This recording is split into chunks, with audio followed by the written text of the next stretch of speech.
All right, back here for another episode of the Lowdown Sports Show. This show is brought to you by the Basketball Podcast Network, presented by DraftKings. I'm your host, Drew, And I'm BJ. and we're here to give you the lowdown on all things basketball. Heck yeah. Got a show chock full of stuff today. Got a couple of big news topics in the NBA and rounding out the WNBA season today, as well as playing some with it or quit it. And BJ's best and what's on Drew's mind, of course, is on tap as well. BJ, we got some Fanatics information for our peoples out there. Yeah, we sure do, Drew. Obviously, we are sponsored with Fanatics, but Fanatics announced earlier today if you're a fan of collectible figures, Drew, and you like the NBA, well, you're in luck because starting lineup merch has come back. The NBA starting lineup, the legacy of these original 1980s Kenner figures, with 8 modern players now, Drew. So if you're, fan of the modern NBA, as we both are, I mean, this is some of these guys we can go ahead and get some figures to put behind us potentially. Trey Young, LeBron James, Steph Curry, Giannis Antetokounmpo, Luca Doncic, Joel Embiid, John Morant, and Jason Tatum were the 8 figures that were announced earlier today as being available for purchase. So you're going to want to go on your computer, on your phone, go to fanatics.com/starting lineup is where you can get these figurines if you are so inclined to do so. Again, those are the 8 players that were announced earlier today that will be getting figurines as part of Fanatics' starting lineup collection. So go to fanatics.com and make sure you also go to fanatics.com/the lowdown, and you can get yourself a, 15% off shipping, Drew? Uh, well, they got different shipping sometimes. Sometimes they got it free, and there's some other discounts that they offer. But if you shop it with us through our unique link, which is in our description, you can help us out as well as get that cool merch for you. But yeah, shop at Fanatics. They've got some code for you on the website to help you get a discount somewhere. So that's where you get hooked up. But yeah. Get in on that. A lot of superstars out there now. Take advantage of that. But in the meantime, let's dive into what we're talking about today. Starting off with some NBA stuff, if BJ is ready. Of course, Drew. I've been ready for this all week. Let's do it. BJ is ready to go, so let's get into it. We talked about this guy last week, and somehow he made news again for us the following episode. Mr. Robert Sarver, once again, Yeah, staying in back the in the news. headlines, but in headlines that we don't mind him being in this time. He plans to sell the Phoenix Mercury and the Phoenix Suns. Uh, just happened. I believe it was yesterday, right, BJ? Yep. Yes, said Wednesday that he has begun the process of selling both teams. Robert Sarver has. News comes after the NBA announced the team owner will be suspended 1 year and was dealt a $10 million fine stemming from an investigation in workplace misconduct, as we talked about in the previous episode. But one of my immediate questions, BJ, is in the selling of these two teams, they are two different teams, but they are in the same city. Is the potential buyer, whomever they may be, which we've got some possibles. Well, I mean, I guess we could go ahead and get into some of those. I'm got to backtrack on which site it was on. I want to say it was on Bleacher Report where I saw it, but we have the likes of Jeff Bezos, yes, Jeff Bezos, Larry Okay. Ellison, Bob Iger among expected candidates to buy the Suns and the Mercury. But my question for you, BJ, Mhm. I guess you could consider one of those people a part of this question. Whomever buys the Mercury or is interested in buying the Mercury, are they going to buy, or Phoenix teams, are they going to buy just the Suns or just the Mercury? Or is whoever going to buy the Phoenix teams going to buy both of them? It's a good question, Drew. I think it comes down to whomever is going to try to buy the Suns. If it's somebody that is invested in helping the WNBA to grow, then I'm sure that they're going to buy both teams, and obviously, unfortunately, at this point, not yet. The Suns are going to command more money than the Mercury will. We're hoping that one day that may not be the case, and they'll both be the same value. But obviously, as it is today, uh, you can't say that these teams are of the same value, at least according to the estimates that are given by some of the leading. I think I saw that the Suns could command a couple billion, if I'm not mistaken, Drew, which is Hmm. is just absurd. And the Mercury are going to be probably in the hundreds of millions of dollars category as well. But if in my opinion, Drew, there's no reason why you wouldn't try to buy both teams. It's not gonna hurt you, in the pocketbook. If you're going to buy the Suns, you need to buy the Mercury too. At least that's my feeling. If it's a Bezos or an Iger or whomever, as you mentioned, they may not feel the same way. But if it's Iger, I think Iger is one of the main. Um, he's like the CFO or CEO of Disney, if I'm not mistaken, Drew. And as big as with the WNBA coverage as ESPN has been over the past few years, it would make sense for Iger, if he's going to buy the Suns, to also buy the Mercury and help to continue to grow that product. So, like I said, it really just does come down to whomever is going to, purchase the teams. If it is Iger, I think then he'll get both. But I'm not sure if Bezos would. I really don't know what his interest would be if he pursued the Suns, if he would also pursue the Mercury. What's the Phoenix landscape look like if Jeff Bezos buys both teams?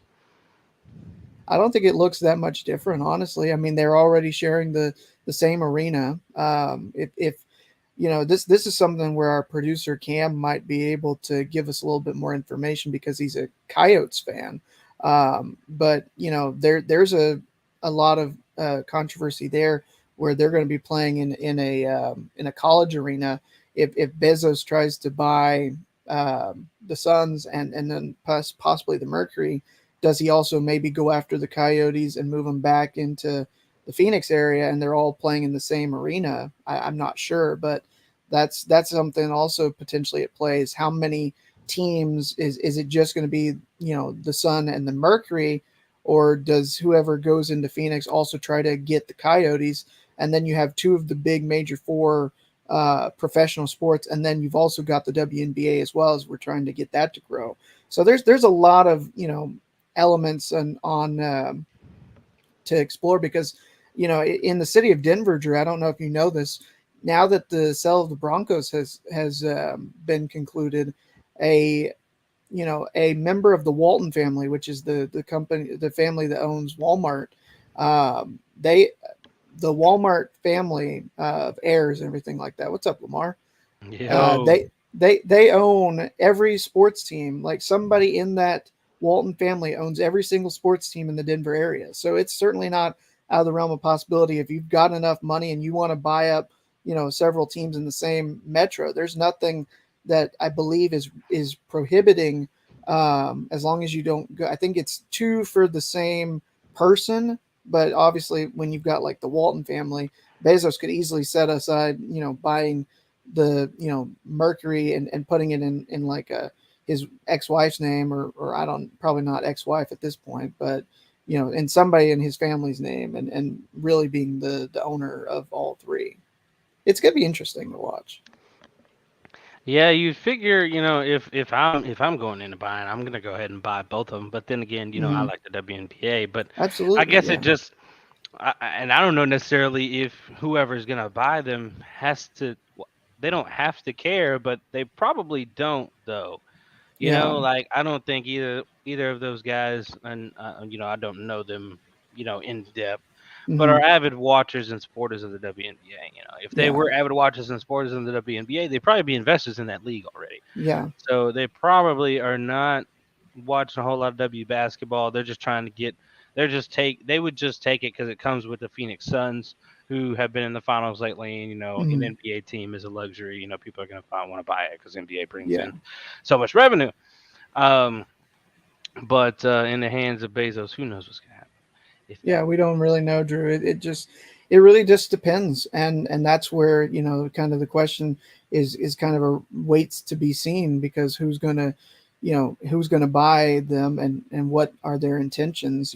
I think I don't think of them as a package deal, Drew. I think happen. if Sarver is trying to get more for one team than the other, then the person buying may just go ahead and try to get both. But I don't think that they're going to be bundled together, at least initially. Any chance that a former player emerges as a suitor? Well, who do you have in mind? Is That's the question. Well, Who's got if enough money to buy? it wasn't working out for him right now in Brooklyn, I'd say Steve Nash. Uh, Yeah, that could be an option. I don't know how Amari Stoudemire's money was doing later in his career. I don't know if he could afford it. Probably not. Hey, Man, that'd be interesting though. Barkley loves his sons. Yeah, Barkley's got some money. I Barkley mean, does have quite a bit. Yeah, you especially never with as know. much in media that he's been involved with ever since he retired. He might. He And might. James Jones is running the ship just fine. So I mean, Charles would just come in and be like, "James, keep doing what you're doing. Yeah. If you need Yeah, me, and that's holla." the thing is, like, I don't know. I don't know that it's Charles should own an NBA team, though. To be honest, probably not. probably Although not the I greatest think it would idea. be funny. I think it Yeah. would be absolutely funny. Oh man. Um, but yeah, it's just one of those things that you really don't see a whole lot of players go and become a part of the ownership group. At least not you know this far removed from their playing days. It takes quite a bit of time, and then maybe they're like a minority owner in the team or something like that. They get a certain percentage. I just don't know. It would take somebody that has quite a bit of cash that Sarver would want to sell to. I think Barkley is probably one of the few former players that Sarver might sell to, honestly. Man, I don't know if Sarver's going to do a good sell, a spiteful sell, or what. But you figure if he goes ahead, if he sells this, within a reasonable amount of time, let's just say before the end of the year, that suspension is going to be like nothing to him. Once he doesn't own the team anymore. So if he Yeah. can do it, within a decent amount of time, to where that suspension doesn't affect him as much, whether it's in the next 6 months or he does it by the end of the year, so like three, then I mean he's gonna kind of get out scot free and he's gonna have his pockets full. So I mean Sarver, He's not at the end of the day, is gonna be winning, yeah, kind he's of. not going to try to sell quickly, because that might diminish what he could sell the team. He knows how much they're valued for, and I don't think he would do anything out of spite at this point. He in fact, what I would think would probably be actually the opposite, Drew. I think he might drag his feet a little bit and say, I'm trying to sell the team, but suspension be darned, I'm still gonna be the owner for however long, and then you can't stop me after this year long suspension. I'm back, like it's The not like I never left. That'd be kind of my thing, if what I think he might do. I don't know. He might not. the writing says I'm trying to sell the team, but the voice says I'm Well, trying to sell the team. well, if you look at his statement, it's kind of one of those tongue in cheek where it's like, this is what you got to say when you've been in this situation, checking off all these boxes, and it really just feels like, I'm sorry that people reported me. I'm not sorry for what I did, and so I kind of lost any respect that I might have had for him selling the team when I read his statement, Drew. Yeah, So, expect it from that guy though. of course, Um, I'm talking some Sarver, but now we can shift over to a more recent. I mean, they're both recent, but this one's was a little one that just kind of caught us all off guard, definitely, especially considering who his actual woman is. The prettiest yeah. woman like ever for like everybody growing up. Everybody's some most a lot of people's first loves, Miss Nia Long, who still Hmm. looks great to this day. Of But course. Ime Udoka is the person that I'm referring to, the head coach of the Boston Celtics, who just took his team to the finals last year. Oh my goodness, ESPN ads. Can you please stop? What was that? Every I time. thought that was a sound effect that Cam was playing in the background. I was like, wait, how did you figure that out? Yeah, I didn't know. No, I mean they can count, I guess, but he's Udoka is facing a suspension for the entire season. BJ, Yeah, the same for his same as role Sarver. in an intimate relationship, not the same as Sarver here, Well, with a no. female member of the franchise's staff. Sources told ESPN earlier today. Recording on a Thursday, we are. The relationship is considered a violation of the organization's guidelines, and the proposed penalty for Udoku is largely unprecedented for a sitting head coach in the Yeah. NBA. A formal announcement is expected as soon as sometime today. We might get it while we're recording live. To be honest, BJ, who knows? Keep an eye out for that. Yeah, that was it Assistant, was something that broke late last night, Drew, and was not really seen by a whole lot of people until this morning. So I don't think we saw anything formally announced today. So this is still kind of up in the air in terms of suspension news or right, whatnot. That's still just a report. right. Maybe a first thing in the morning thing. Who Hmm. knows? But it's imminent. Yeah, Assistant coach Joe Mazzulla is likely to become Boston's interim coach for the season, sources told ESPN. Udoka's top assistant coach, Will Hardy, left the team in June to become coach of the Utah Jazz. Uh, yeah, this was a shocking little deal here, BJ. Just some random news that kind of came out of nowhere and just kind of smacked us all in the face yeah, last night slash this morning. If you were an early sleeper, you didn't see this until you woke up.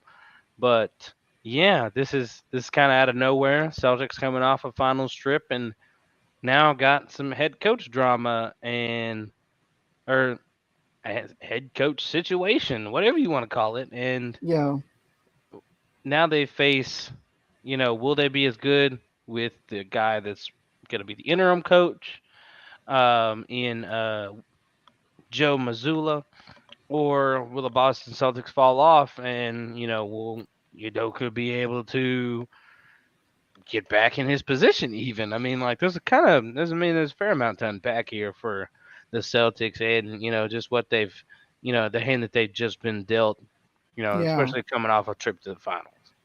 Yeah, and I don't think that this is going to necessarily affect the team as much until you get into those like late game situations where coaching really does come and plays a factor more so than just raw talent. Because Boston still got the talent to be competitive and be a playoff team this year out on the court. That is something that goes without a doubt. But there's still an element of you got to have somebody there that can draw up a play and say hey I want these guys. I want you to space here. I want you to go here. And you know, I mean, it may be something that, you see a little bit more of what we've seen from some of the superstars in the game where, they do kind of, run the ship and call the plays. And you've got a figurehead coach, at least for this season, get Jason Tatum some more touches and let him be kind of the one that's leading this team through the season as opposed to Udoka. I wonder how good their defense is going to be. I think that was something that Udoka did not get a lot of credit for last year, is that they had the best defense in the league, and it was in large part thanks to him and the the talent that they put on that roster. Yeah. Um, and so I'm curious if they lose a step kind of on the defensive side, if they're more focused on like offensive oriented, trying to go on fast breaks or whatnot. It really does. There is a lot of questions to be seen, but I my wonder is with him being suspended for a year. Normally you don't see this kind of a long suspension for something that, from all accounts that I've seen so far, this was a consensual relationship, but maybe it wasn't reported to the team's ownership or whatnot. I'm not sure. Um, it just makes you question, like, how bad was this? Like, how egregious was this? Because if it had been worse, he wouldn't have his job. It wouldn't be a year long suspension, but it couldn't have been just the fact that he forgot to report it to HR, because that would have probably just been, maybe a month long suspension and you still keep him and he plays the game. So I don't know, Drew. I really don't know what to make of what how severity this whole situation is. Yeah, and as Cam saying in the chat, he says he thinks that they're going to take a huge step back defensively in Boston. Hmm. I don't know about huge, but I do believe step back. Just for one, just because the East is coming back healthy and fully Yeah. loaded, that's going to be arguably stronger than the West again. Oh yeah. If you consider it being stronger than the West last year, but still, I think they're going to have a leg up maybe this year. Yeah. Especially since teams like the Jazz won't be formidable anymore. Donovan Mitchell's over here, joined a really good team in the Cavs and things like that. So good teams are a lot better in the East now. So it's going to be a dogfight over there. Yeah. So it's Absolutely. just going to be tough defensively in general. How do you guard the Cavs now? Garland, Mitchell, Allen, Mobley. I mean, that's Yeah. a young arsenal. And Absolutely. uh, is Rubio coming back health or coming back to play? I think I don't know. He might have gotten traded, I can't but remember. I thought he was still a lot of traded. young guns to a team that was already pretty good last year. But yeah, they're gonna have to take a step back. Without the guy that took them to the finals in his first year. Um, so I mean, they'll still come back with some personnel that can play defense. Their defensive player of the year is coming back. Yeah. Robert Williams as well. Jason Tatum, good defender. Jalen Brown, competent defender. So I mean, they'll have the base of their defense as long as they can keep the scheme together. His voice on the sideline and missing is gonna matter, but they Yeah. should still be pretty good overall. So I don't remember where they ranked at the end of the year last season, but let's say they were a top five defense. They probably were. I mean, with Yeah. that unit right there, they probably fall outside the top 10 now. Probably closer to like mid or right around that 10 range, 10 to 12 ish, just because of everybody else. People coming back, teams are going to be healthier and things like that. Yeah, it's So, it's going to be insane to see uh in the East this year. They had, I believe, Drew, they had the best defense in the East besides the Heat. Yeah, so they actually finished sixth. So they were just outside the top five, but not by much. Miami was the only other defense in the East that was better than the Celtics were last year. right. So I think they do take that slight step back. But that's our NBA chit chat for today. Now time to slide into another segment for today. A classic, Mr. BJ. It's BJ's best. Howdy, howdy. Well, thank you, Drew. We've talked a lot of basketball over the past 3 seasons, Drew. We talk about it in every single episode. So I thought that I would, kind of go a little bit more in depth with some college basketball when I talk about how college basketball seems to have started early, Drew. We've got hoops, blue bloods, Kansas, Kentucky, North Carolina, and Duke that are all undefeated to start the season, and the calendar hasn't even said October. Wait, this is a football story? This is a football story, Drew. Kansas, Kentucky, Duke, and North Carolina are undefeated in football, not basketball. College game day need to pay a visit somewhere. Yeah, Duke and Kansas is this weekend. I don't understand why you'd rather go to Florida and Tennessee as opposed to going to a couple of blue bloods in basketball that are both having great seasons so far on the gridiron. Drew, this is the four winningest programs in men's college basketball history, and they're all undefeated in football to start the year at 3-0, which has never happened before now. In fact, Drew, I went and looked. So I did a little bit more digging because I found the story in The Athletic talking about how Hoops, Blue Bloods, Kansas, Kentucky, North Carolina, and Duke built their undefeated football teams to start. So those will be the ones that get the most attention. But I went through the top 25 men's college basketball programs in terms by wins all time, and I found that 17 of the top 25 teams in basketball are also at no worse than 2-1 to start the season in football this year. So you've got Kansas, Kentucky, North Carolina, and Duke all at 3-0. You've got Syracuse, who ranks sixth all time in men's college basketball wins. They're also 3-0.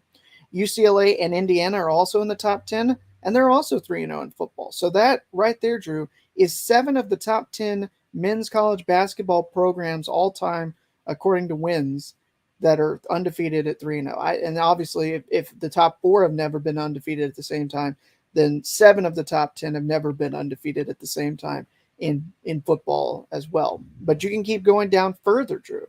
Arizona, Cincinnati, Illinois, Utah, Western Kentucky, Texas, BYU, and Washington are all in the 11 through 20 range in terms of men's college basketball wins, and they're all 2-1 with the exception of Washington, who is 3-0.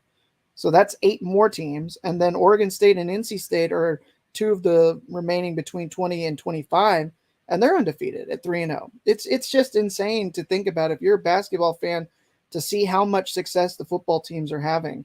Kansas has been so bad in football for so long. It's finally just now. This is the first time, Drew, that Kansas has started 3-0 in 13 years. They had not started 3-0 since 2009. I believe So, that. yeah, this is Kansas team offensively that is one of the best in the country in terms of points per game. The last time they did that, Drew, where they were leading the country in points per game and undefeated through 3-0 was 07 when they went 11-1 and then went on to win the Orange Bowl. So, they needed some quarterback talent. They hadn't had a legitimate quarterback since that 07 team, which was led by Todd Reesing. They had some NFL players. Obviously, if you remember Aqib Talib, he was on that Kansas team in 2007. But this year, Drew, they've got some legitimate stars led by Jalen Daniels. He is operating behind what appears, at least so far, to be a quality offensive line. They rank second nationally in rushing yards per play. And Jalen Daniels, with his dual threat abilities, he passed for over 300 yards and ran for over 100 yards and had 5 total touchdowns in their road win at Houston just last week. He's yet to be sacked on the year. So if you haven't started watching this Kansas team play some football, I would strongly recommend it because they've got a legitimate chance. They've got some tough matchups coming up, but they could be 6-0 going into a road game at Oklahoma coming up here in a few weeks. That's just mind-boggling the way that their schedule allows them potentially now, because they've gotten through these 2 early, hurdles, that they could get some, big time wins. They could be a bowl team. And nobody was thinking that before the season started. I don't think any of this holds, BJ. You don't think any of that holds? Okay, maybe not any of that, but Okay. the majority of it, probably not.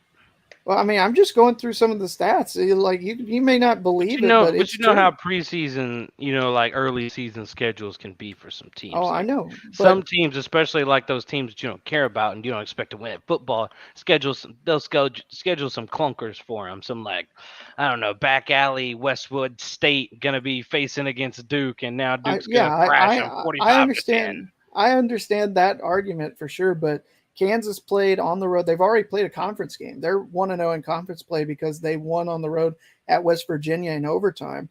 But then they went on the road and beat Houston, a Houston team that was expected, Drew, to be contending for the American Athletic Conference title this year, and still can, even though they've lost a couple of non-conference games. They're looking pretty good. And another team that's looking at this point, Drew, really good so far is Kentucky. They got a statement win on the road and they're in the top 10 right now. They won at Florida back in week 2 by 10. They have not had a 10-win season since 1977. They hadn't until Mark Stoops came in, and now they're trying to achieve that feat for the 3rd time in the last 5 years. So they've been pretty consistently successful here the past few years. Kentucky's won at Tennessee under Stoops for the first time since '84. Beat Florida for the first time since '86 back in 2017, I think. And then they've won 3 of the past 5 meetings with Florida, which had just never happened before in Kentucky history. So it's going to be interesting to watch Kentucky in the SEC East. Obviously, the cream of the crop is still Georgia, but they've got some winnable games remaining on their schedule that would allow Kentucky to possibly get to 10 wins yet again. North Carolina's looked good. They did. Their defense is kind of a little bit suspect. They allowed a 40-point quarter to Appalachian State, but Appalachian State then went on to beat Texas A&M the following week. So, it remains to be seen with this North Carolina team what they can do under Mac Brown. And then Duke. Duke has been, kind of a little bit sus for the past few I years. don't pay attention to their football team. I'm Yeah, sorry. that's okay. They're also undefeated. For now. But they hired former A&M defensive coordinator Mike Elko, and they've started off 3-0 as well. So if you're a basketball fan, yeah, absolutely, you should be familiar with these names. But if you're a football fan, pay attention to some of these teams. Keep an eye on them. I'm not saying they're going to go and be contenders for the playoff or Oh, anything yes, like that he this is. year. That's what he's No, saying. I'm not saying that at all. But if you are if you're looking for an underdog to root for, at least in the football sense, you don't have to root for them in basketball because of how much they win, but they don't win this much in football. So I just want to give some, credit to where credit's due for these teams. And that is BJ's best. I'm going to highlight the traditional blue bloods on the court that are having great starts on the gridiron. Man, maybe some of those blue blood players will sneak out and make the draft. Make I an th- I NFL team. I think they could. You think I they think they could? could. Watch out for Well, Jalen Daniels, especially. I think he's got legitimate talent. He'll be a late round pick, I'm sure, but he could be drafted. I think he uh, will be. he very well could be. He could be in the NFL. Speaking of the NFL action out there, BJ, it's in full swing Ooh, at DraftKings Sportsbook, an official sports betting partner of the NFL. We're talking touchdowns, big plays. Cowboys haven't had enough of those lately, and even bigger wins. We got one recently. yeah, That was that's good. very true. New customers can bet just $5, on any NFL team to win. As I don't know if I recommend Cowboys this week either, because I'm always nervous. Cooper Rush is the quarterback, whatever, and Yeah, get $200 in free bets if they do. that's right, Drew. And if that's not enough for you, don't worry. You can go and step up your game with DraftKings same game parlays. Everyone can boost their winnings with these stepped up same game parlays. Every leg you add, for right now at least, you can add every leg that you add can boost your winnings up to 100%. So payouts would be bigger than ever. Why would you want to bet on football anywhere else, Drew? Plus, to make things even sweeter, throw down on stepped up same game parlays once per game day all season long. Download the DraftKings Sportsbook app now. Use promo code TBPN. Get $200 in free bets if your team wins when you place a $5 bet on any football game. That's code TBPN only at DraftKings Sportsbook, an official sports betting partner of the NFL. Minimum age and eligibility restrictions apply. See show notes for details. All right, Drew, I know we talk about this every week and I never get tired of hearing about it, but before we get to what's on Drew's mind, I know you got those earbuds in when you're not doing your podcasting and everything like that. You got the music going. You've been walking the dog early in the mornings, and I always ask you. I mean, I'm always looking for some new music. What's been cranking in the ears this week? Well, it won't be any new music, BJ. I recycle a lot. So Okay, I believe I mentioned the weekend in our last episode. He's hmm, back in the speakers bumping once again. Had to get back into some weekend is one of my favorite artists, so I'm jamming absolutely. him lately. I'm not necessarily running to him or anything like that or doing my walks, but It's all good. at work I'll turn him on. That's who I'll listen to at work this past week. So it's been good. It's been solid. Never get let down by the weekend. Top notch. One reason it's been great though, BJ, been using those Raycon wireless earbuds to do so. Heck yeah, Drew. With those Raycon everyday earbuds, they look, feel, and sound better than ever. They've got those optimized gel tips for the perfect in ear fit. They are so comfortable and they're not going to budge. You can use them when you're around the house cleaning up or if you're out for exercise, whatnot. They're not going to fall out. You don't have to worry about chasing them down the street when they're about to roll into the gutter or anything like that. So just trust me, they're going to give you 8 hours of playtime and a 32-hour battery life. And best of all, Drew, they're priced just right. You get quality audio at half the price of the other premium audio brands. And it's no wonder, Drew, why Raycon's everyday earbuds have over 50,000 five-star reviews. Top notch. Top notch indeed, BJ. Couple of features you guys know I like the noise isolation and that awareness mode on my Raycon, so that's how I'm getting down every time I got my Raycons in my ears. Make sure you go to go goodness. Make sure you go to go. Oh my goodness, this is the second time I just errored this. Go to buyraycon.com. I can finally talk now today and use code TBPN15 to get 15% off your Raycon order. That's code TBPN15 at buyraycon.com to score 15% off. Buyraycon.com, code TBPN15. All right, good stuff as always from our friends over at Raycon. We got through it, Drew. We got through it. Don't worry, it's all good. All right. Well, other than maybe a little bit of a flub up there, Drew, what's on your mind for this week? What's on my mind this week, ladies and gentlemen? As of course, it's always a lot, but more specifically this week, it's my franchise player. My franchise player is on my mind because he's been very vocal lately, specifically on on TV. It was on ESPN recently. It's Malika Andrews' show, NBA Today, right? Mm-hmm. Yeah, NBA Today. Yeah. Luca came on there and he had some very strong words for our Mavs fans. And if you don't mind, I'm gonna share my screen here. Or Okay. actually, you should be able to hear the audio here. Okay, Okay. so let's go through it. When you look around the league, the majority of upper echelon teams, they have multiple superstars. Do you think that you need another all-star to truly contend here? No, I mean, I think we have great players on our team. There's plenty very underrated guys that I think should be talked about more. So I don't think so. I think we have a great team. Who are those underrated guys that you think need a little bit more shine? Let's give them some shine here. For sure, number one is Dorian Finney-Smith. You know, he's worked really hard. He's one of the best defensive guys. If he's open, he's gonna make a shot. There's a couple more. You know, Spencer's gonna have a big role this year. Talking about Christian Wood, you know, he's a new player to Dallas, but I think he's gonna be huge for us. Those are some of Luca's words on NBA Today.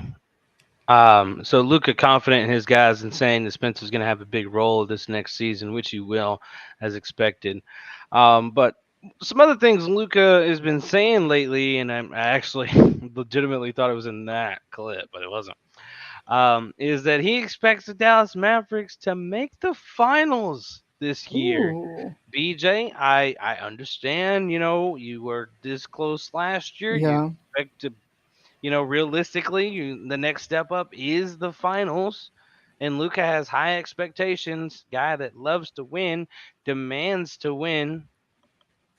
And he says this team, he expects his team to make the finals. And not a whole lot of change in this team, just one loss and one addition, really, and getting a healthy Mm-hmm. Tim Hardaway Jr. back. A minor bit of player shuffle at the bottom of our roster rotation. But that's it. Everything else is Yeah. mostly the same. And Luca says it's basically saying it's finals time. I admire the confidence Definitely. of my franchise player. Like, yes, Definitely. absolutely. And I wish I had the Dirk audio, but heard him on the fan recently and talking about the expectations of this team, talking about, it took him 10 years to break through, the first time. So, it's not as easy as it kind of sounds. Like you think you're on the brink of it and you can make it again. So, like, I don't remember what year I think it was that Dirk and Steve Nash had made the conference finals before and didn't break through. I think that might have been three or something his last year there, Nash's or Maybe something. I can But look they were, here. but they had made the semifinals for sure, like so many times in the second round. I don't know if they had made a conference finals, but always pushing the brink, getting 50 wins and all that stuff. And then he finally broke through. So, you understand where Luca's coming from here, and his expectations as a winner. So, BJ, what I want to ask, within my what's on Drew's mind, I guess, is, and there's more to this Lucas segment aside from these things that he's saying, but do you think that's realistic for the Mavs this season? I mean, it's a good question because it's realistic, but it doesn't feel like it's realistic. Like it to me, it feels, very gutsy. But I trust in Luca, and I mean, you know, when you got Luca, when you've got a playmaker like Luca, and how much talent has the West loss from a year ago that has gone out to the East, and now it feels like, the West is the, they've still got some great teams that obviously the defending champions are here in the Western Conference. You've got a lot of young teams that are, primed and maybe ready to break over that hump. Mavericks would be included in that.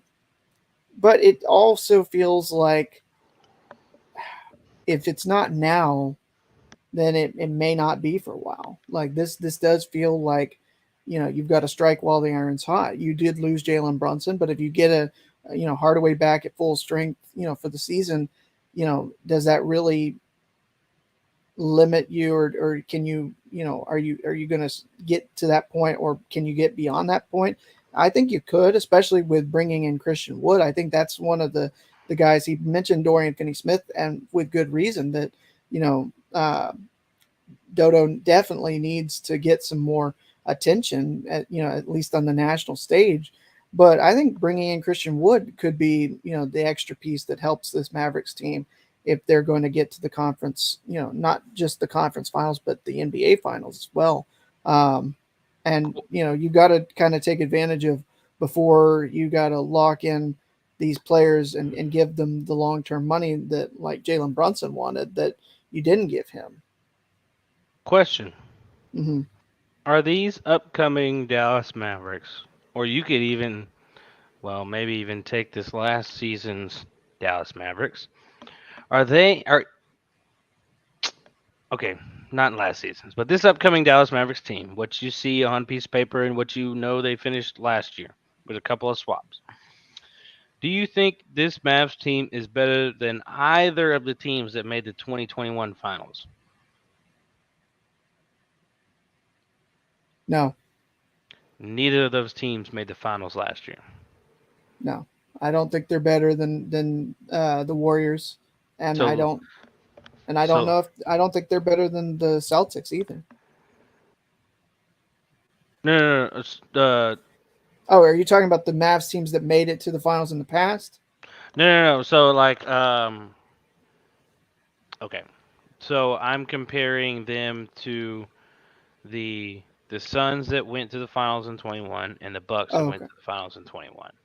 Okay. Those two teams. Not the teams that just right, recently. Not previous Mavericks teams, like this upcoming Mavericks team.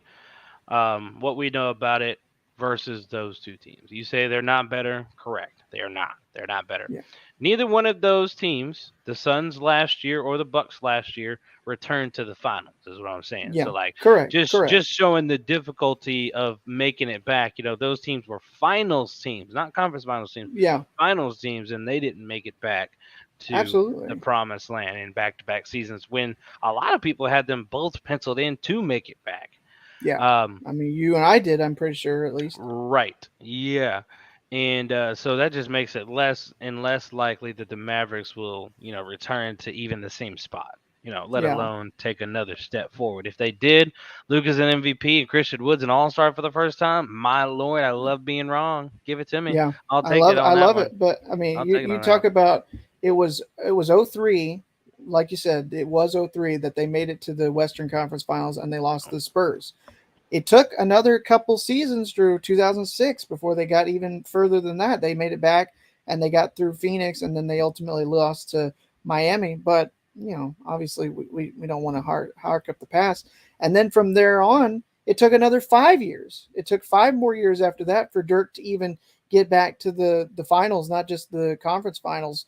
Because 07, we don't have to talk about that, but we all know what happened, and they didn't even make it back to the conference finals until that 2011 team.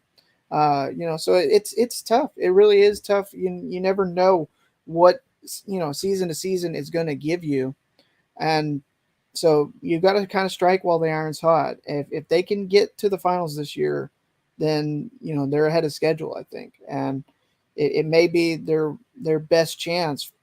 For a while at least to get there with all the young talent that's coming up in the West. And the additional Luca news that I had is that he's got some stuff coming out with Jumpman. They posted something earlier today. He also posted it himself. It's the world of Luca, where he commands every aspect of the game with mesmerizing movements and logic-defying buckets. capture the Magic in his debut signature shoe, the Luca 1. Link in their bios over on the Jumpman23 Twitter Mm-hmm. and Luca's personal account as well. Or actually, In that it's in Jordan. it's in Luca's bio too. Okay. It's called The Legend of Seven. The Yeah. Luca 1, The Legend of Seven, drops tomorrow on the debut of this episode.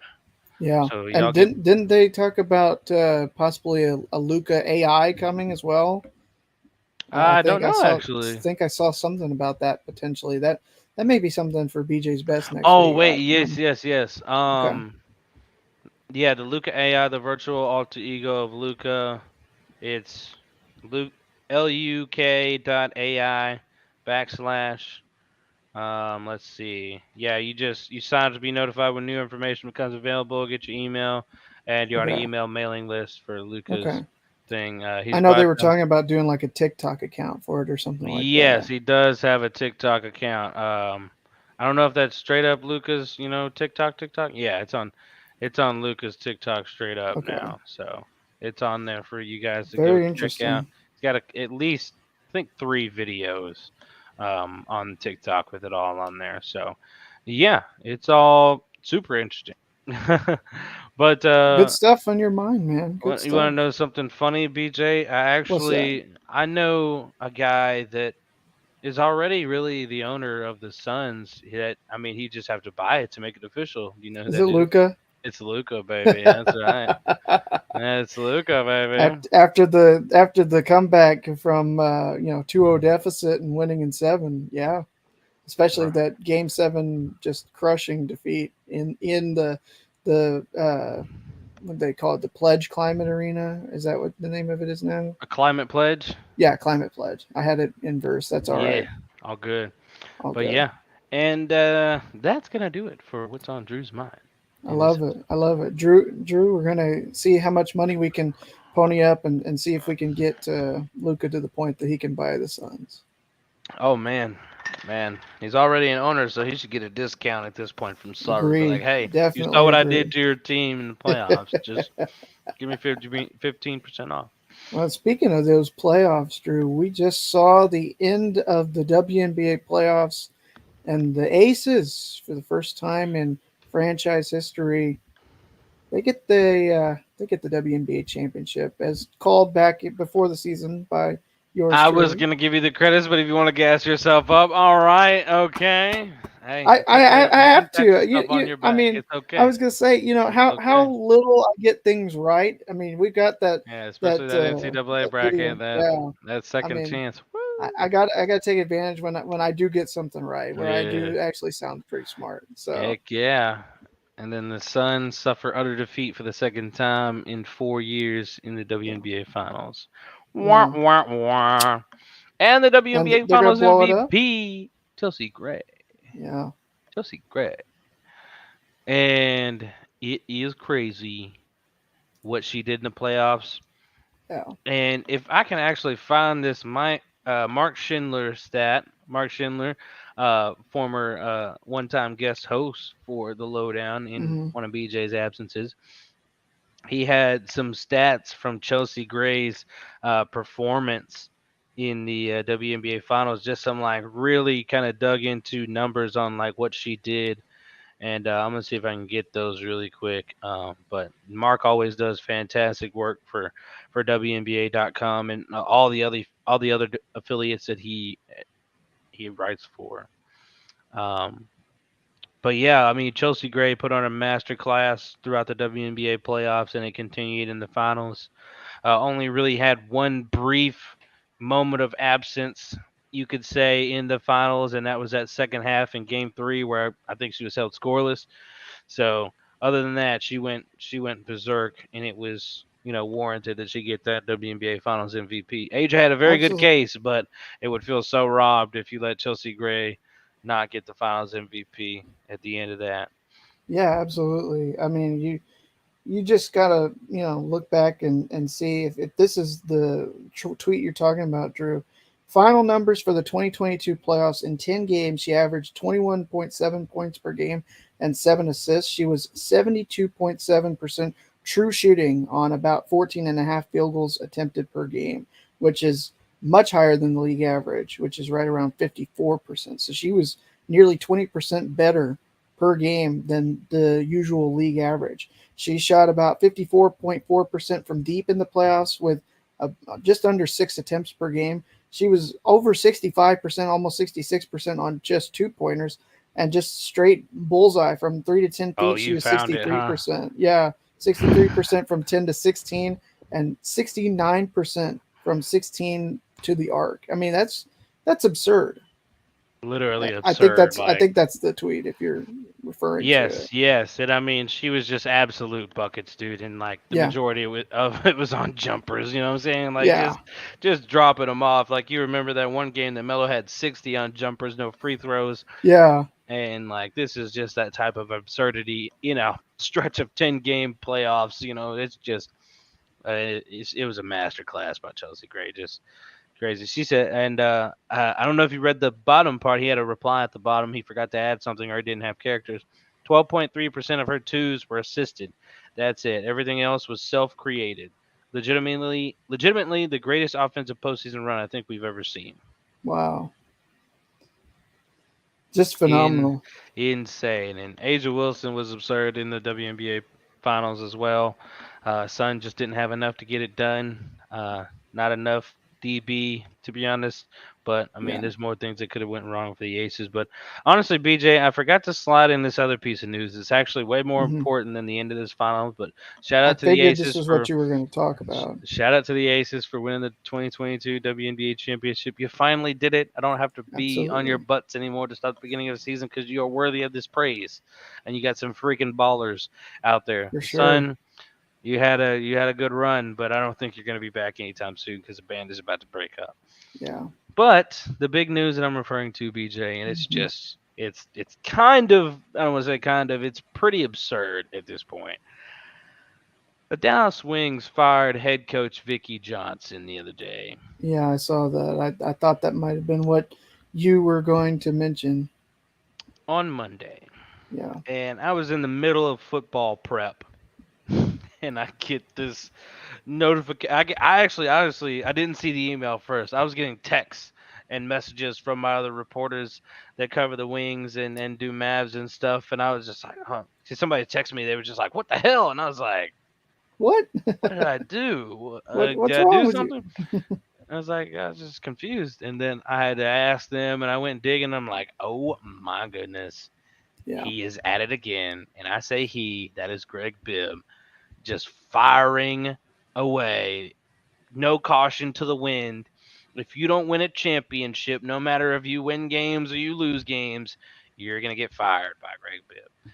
I mean, This two is, playoff appearances in both of her like 2 seasons, and he that's got still better not both, enough. got better from one year to the next. Hmm. And had Best a, record in franchise history. right, and didn't have a fully healthy roster either one of those years.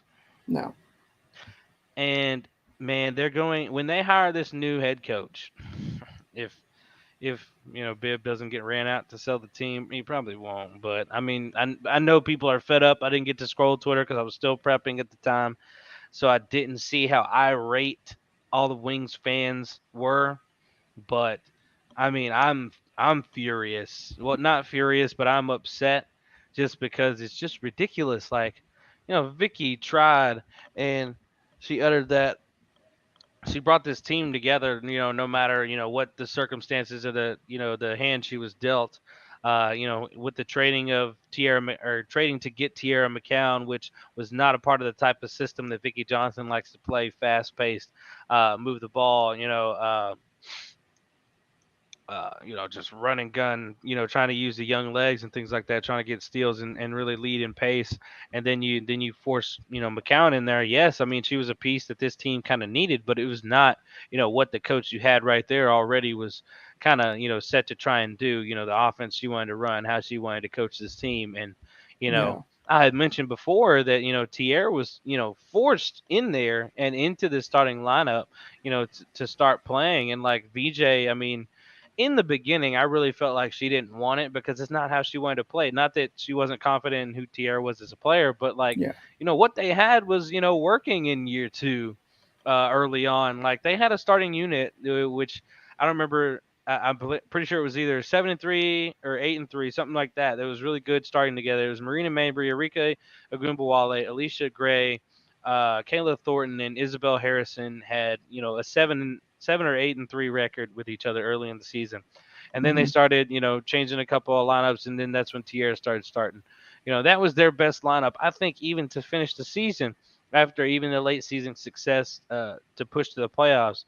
Um, and it's just it forced Vicky to change how she wanted to coach. Like because I was asking her, if this changes things, dumping it into Tierra, like you're not playing fast anymore. And Vicky was saying that she still wanted to play fast, early on, but then it became, totally switching the scheme. Like, hey, we're gonna post a big T, dump it inside. They can't stop her. This and that and the third. But it's just ridiculous. Going on when they hire the next coach, it's gonna be the fifth coach in going on 6 seasons. Yeah, since 2018, right? Yep, yep. So you know, I get Agler when he came in, he wanted a new challenge and to try and rebuild a team and kind of make it successful. Like he just that team was not built to win. Like it just did not have the pieces around each other to really win basketball games. It was just basketball players put on a roster to try and figure stuff out, and it just didn't end well. That project for him didn't end well to try and coach young players. He was a veteran coach, and Yeah. I totally understood what happened there.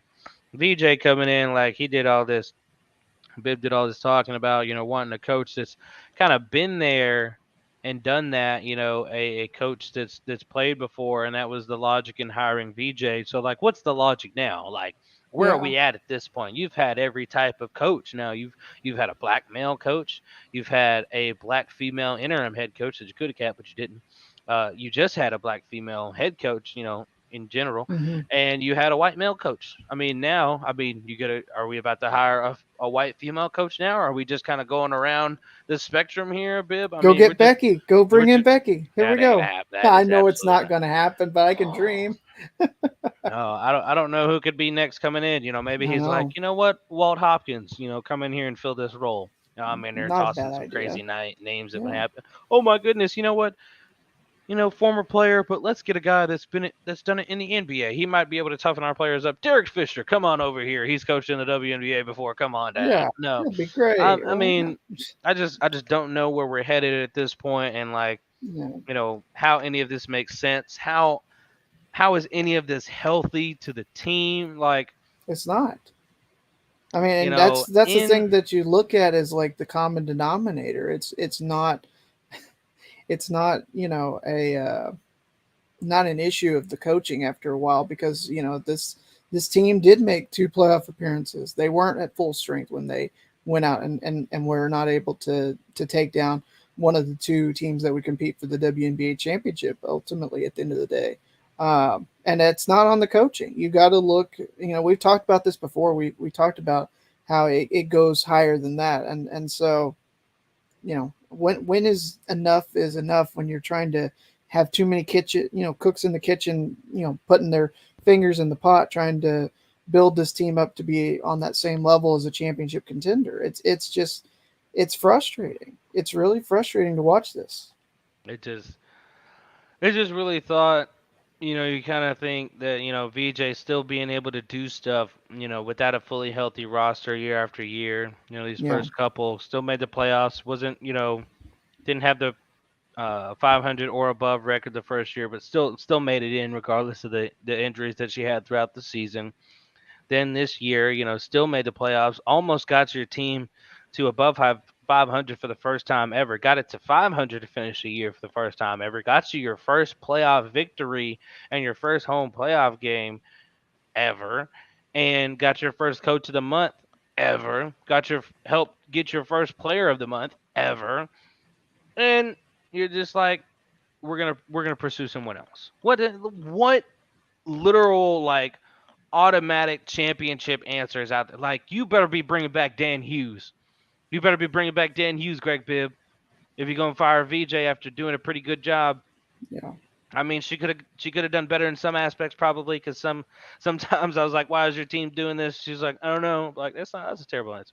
But Yeah. other than that, I think the reason behind the firing, if you could point it to a reason, they haven't held a media press conference. They're not going to. And I heard that they're not going to hold one until they hire the new coach.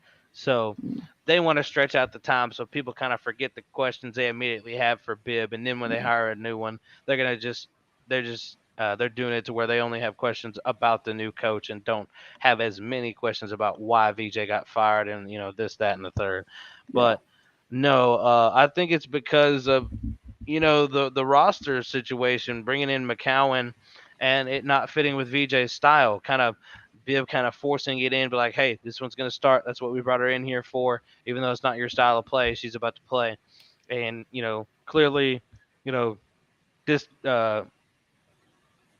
what's the words I'm trying to say? Disagreements in Mhm. styles, so maybe that's where Yeah. Bibb was just like, you know what? She wanted to play fast, she wanted to play with pace, leading steals. I want to play slow and dump it inside with Tierra and maybe kick it out and shoot a Rike for three, maybe for three, and then Yeah. let's all two go to work sometimes. That's how I want to play it now. Yeah. So VJ doesn't like to do that. She only did it because I told her to. Let's go get somebody who plays like that.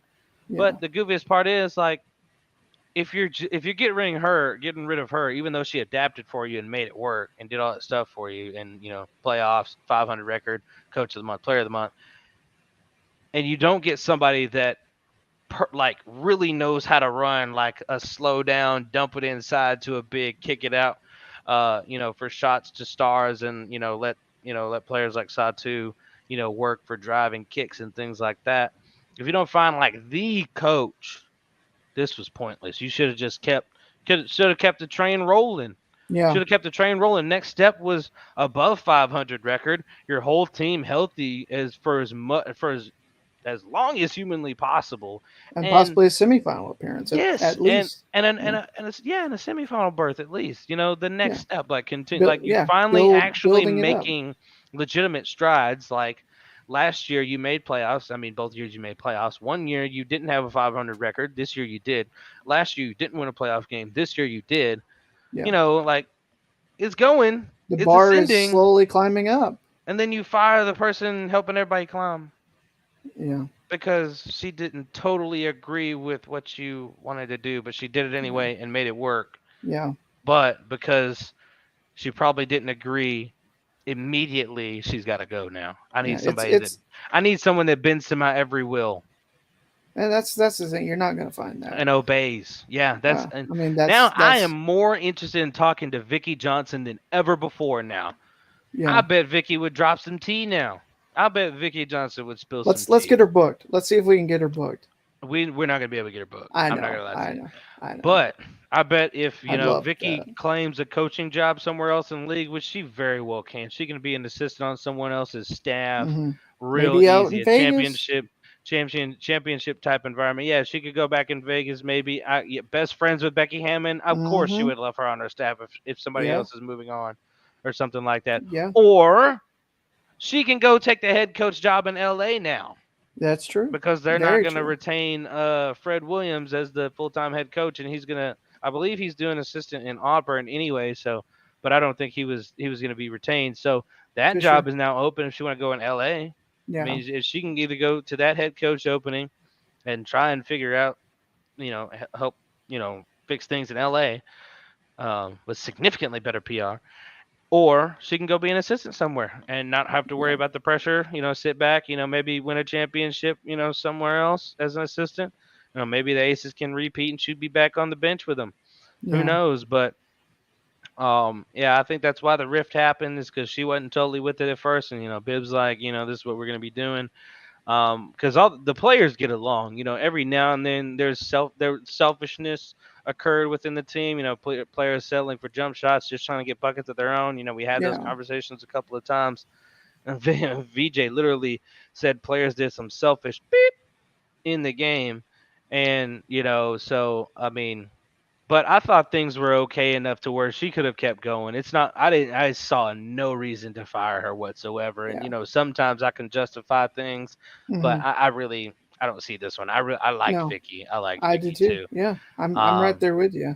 It feels like you're making all this progress. You're climbing up so high, and then all of a sudden it's like the hill climber, the yodeler, and Price is Right. You get all the way, to the top that you can get, and then just fall off because the carpet was pulled out from underneath you. Man, it's just I just don't understand it. I don't understand it, and I don't understand where the Wings go from here and how they continue to start over year after year. I don't know. Um, it's just a dumpster fire out there, and Unfortunate man, because we did, Wings players, Wings fans deserve better than having to deal with this.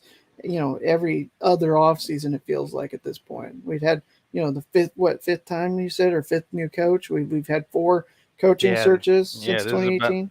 this is about to be the fifth new coach in about to be 6 seasons. 6 seasons, just Yep, ridiculous. yeah, ridiculous for sure. All Now time to step into some with it or quit it, ladies and gentlemen. It right. is my turn. It was. I should have drank it faster though. Thank you, Cam.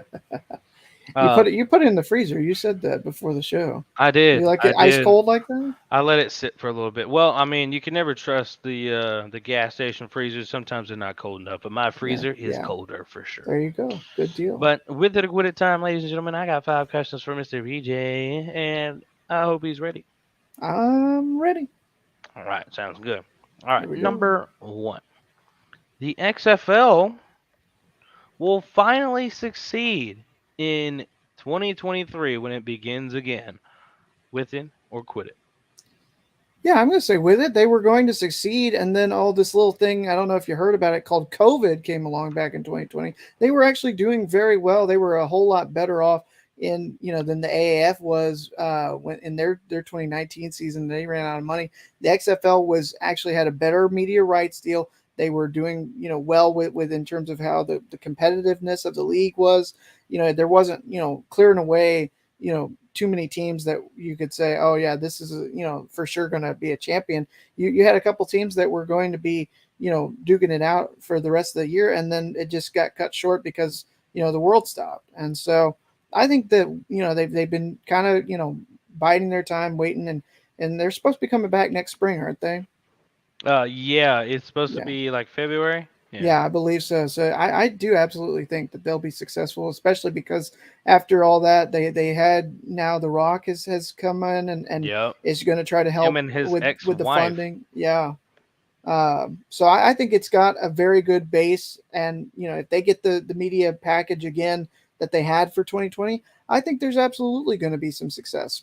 What I've always said, and why the NFL succeeds like it does, is because there are so many people that are able to watch the games because they're all broadcast over the air. You don't have to have a premium cable subscription, except now I guess with NFL on Amazon Prime. But before, a few years ago, even before they, started with the NFL Network, you'd have, you'd have the ability to watch any game on a weekend over the air locally. You didn't have to have a satellite dish or cable box or anything like that. And so having that same setup during the spring when there are a lot of football fans that are looking for something, anything to kind of, wet their gullet and get, their fix in. I think it's going to find success. So I'm going to say with it. And Cam, you wanna pop in here? I see you said with it in the chat. You got anything to say on the XFL? Yeah, I'm excited about it. I felt like overall it was a very good product the first time around. Like I actually found myself going out of my way to watch football in the springtime, which is something I traditionally don't do. Yeah. Typically, that time of the year, I'm paying attention to basketball, hockey, or NASCAR. NASCAR. Yeah. Shockingly, Yeah.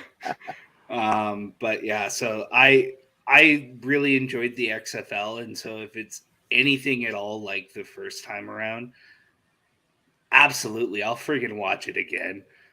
Once again, though, go Battlehawks. No, Renegades all day, baby. Renegades. All right. Cam and BJ both with it, ladies and gentlemen. All right, let's move to number 2 here. We'll keep including Cam and with it or quit it. I like that. TCU. Number 2. TCU will men's basketball. Let me be specific. Men's basketball. TCU Okay. men's basketball will make the Final Four this year. With it or quit it. Oh man, Drew. Oh gosh. I'm gonna have to say hard On the quit it. brink I'm gonna last say year, hard. BJ, No, the they were team not on can. the brink. They were on the brink of maybe the Sweet 16, but they weren't anywhere close to the Final Four. It's gonna. There's so much talent in the Big 12. They'd have to probably win the Big 12 and get a favorable seed before they can make a Final Four run, and that's just not going to happen. At least not yet. If give Dixon some more time to kind of build up the program like he was doing at Pitt, Dang. it's not going to be anytime soon though. I'd love it if it did. I'd love to be wrong, but quit it. Yeah, I'm gonna quit that as well. Fair enough. I do like what Dixon is doing a lot though. You see a lot of improvement there at TCU on the hardwood. So, All right. so quit it. Couple of Frogs, quitteds. All right, that's fine. Number 3. Luca Doncic. We spoke about him earlier. Mm-hmm. Will be the 2023 NBA MVP. With it or quit it. So my options are Luca or the field, and normally on these kind of things I will take the field, but since it doesn't matter, I'm not trying to go for a 5 off or anything like that. You know what? With it, why not? Hey. We got we got to get some new talent. Joel Embiid was really close last year. Kevin Durant, before he got injured, probably would have been the MVP. But if Luka's going to do it, I feel like this is going to be his best chance for at least for a couple seasons, just because of the amount of talent that the rest of the league has. And I may be wrong, but that's fine. Go for it, Luka. Go get the MVP. I'm gonna say with it. Let's go. He's high enough up the preseason favorites list. I'm gonna have to say with it. I can go with the with it here. He's got no MVP candidate on his team to root for, so he might as well go for Doncic. Fair enough. I was going to say Bogdanovich, but we decided not now. You just got Jordan Clarkson. Good luck. All right. Poor sad Cam, wiping tears away. Pain. Well, that's why I got them. Yeah, there you go. Number 4. Texas A&M University Commerce women's basketball will be as competitive in D1 as they were in D2 in recent years. With it or quit it? You know what? I'm gonna say with it. I know they're not gonna be able. They're not gonna be able to be in the NCAA tournament or anything for a couple of years. But they not only that, they're going to be probably the most competitive team that Commerce has in this first year in FCS. I mean, it's going to be a bit of a struggle for the soccer and volleyball teams already. Football is still kind of early to figure out. They were competitive with Sam Houston over the weekend, but the way that Burton's been building up that squad, I think that they are for sure in a position where they can hang with the best of the best in the Southland, and they might even keep some games close against the the bigger traditional powers of women's college basketball. So I'm going to say with it. I like that. Cam, what are your thoughts? Or you want to skip this one since you don't know Commerce? I was going to say, I don't know enough. I know that the Southland isn't necessarily. We could just say with it. All right, Cam's with it, ladies and gentlemen. Number 5. The Dallas Wings will hire a new head coach before 2023. With it or quit it? Yeah, I'm going to say with it. I think they're going to. I think they're going to take their time in the process. But even if they go as long as Phoenix felt like they did, that was like 6 weeks. They've got still 6 weeks in the rest of this calendar year before the where they would need to. So we'll probably find out about it near the end of the calendar year. We'll know who the next head coach is going to be. Probably after Thanksgiving in that lull time where there's not a whole lot going on before the Christmas slate of games, everything like that. I think it could happen, by December at the latest. Yeah, and I'm gonna say with it as well. Typically, I know in most other sports, you try to act as quick as possible, so that way you can instill more of that culture that you want to build within a locker room. If you bring in certain coaches, and so I imagine Dallas will want to act quick. So I'm gonna say with it. I do believe that when Vicky Johnson was hired, she was hired actually in like February or early March when she Okay. was hired. But I'm gonna be on y'all's side on this one only because I think Bibb would catch even more of a hellstorm if he waited until like just before the draft or like during March Hmm. Madness to hire somebody because if you didn't have somebody that you had in mind already, what was the point? Yeah. Like if you didn't know who you wanted to bring in, already and just hired them on the spot, they could learn your team for a little bit of months and then, ushered in your new people, they would have definitely been a part of the war room. If they don't hire someone by the end of the year, like the questions will probably double for him Yeah. whenever he has that press conference. I, Questions my will probably double if he doesn't have somebody hired by the end of the year. Now, was it with Vicky Johnson? Was it because she got hired like after the COVID bubble year, and so it kind of took a little bit longer with everything because of the pushback and the delay? Is that part of why Well, maybe?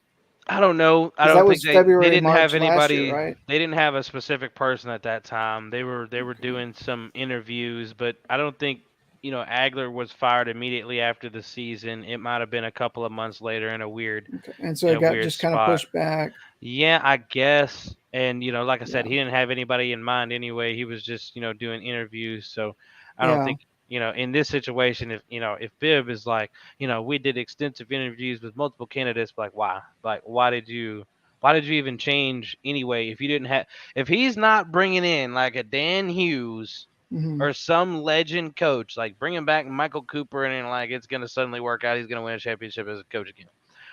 Not bringing in some legendary coach that's done retired, he done brought him back, then I do not see the point in what he did.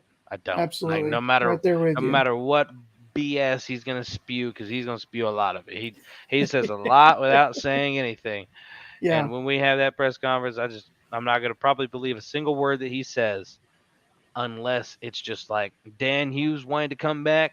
He saw the potential in this. We will not accept Bill Laimbeer No. here. He couldn't do it with the Aces. He sure as heck ain't gonna do it here.